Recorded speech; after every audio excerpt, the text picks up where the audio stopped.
All right, let's take a look at a couple of movers here after hours. First up, let's take a look at Gap. Shares on the move after we just got the earnings from the company. It actually looks like a lot of that bad news has been priced in because shares up just around 8.5%. Now, remember, they did give us that disappointing update back in July. So Gap for the quarter withdrawing 2022 outlook, citing company changes amid this upcoming CEO transition. Total comp sales for the quarter off 10%, worse than what the street was looking for. Old Navy, a real challenge here for Gap moving forward. Old Navy sales off 15% during the quarter. Let's pull up Dell. Dell on the move after hours, largely in line with expectations on its most recent earnings report, although there are some signs that the customer is becoming more cautious. That's why we're seeing shares off just about 7%. Revenue for the quarter, $26.4 billion. Consumer revenue, though, down 9%, consistent with what we've seen from NVIDIA, with what we've seen from Micron, Intel.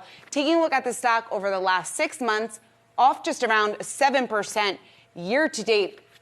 Pulling up that chart, off around 15%. So certainly has been a challenging time for Dell. Looks like it could be a challenging couple of quarters ahead. Let's pull up Affirm, a huge mover here after hours. You can see shares are plunging off just around 14% right now. Revenue beat, that's only the little piece of good news that we got in this report. First quarter revenue guidance, missing expectations, full year outlook falling short. We're seeing shares under pressure year to date. Certainly has been a tough time for Affirm. Stock off nearly 70%. Workday, another mover here after hours with shares on the move, beating on both the top and bottom line. You can see shares popping up nearly 12%.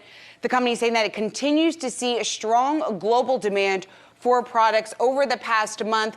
The company has gained some momentum. As you can see, shares up about 11% over the past 6 months, though.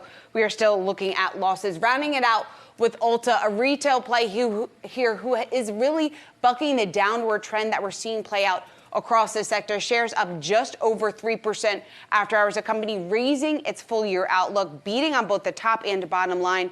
Net sales up 17% year over year. Over the past year, the company has been doing okay with the stock up just around 7.5%. We just heard from an analyst earlier in the hour that Ulta is doing better than many of the other players in the retail space because people are spending on makeup these days.